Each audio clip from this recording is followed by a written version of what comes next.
Oíche Úd I mBeithil, beg tagart faoi grian go brach.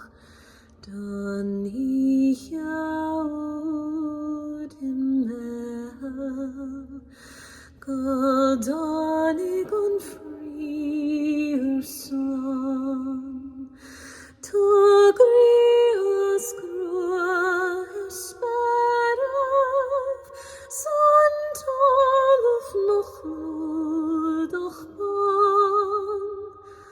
Féach sagas a chléivin, son waidin a you.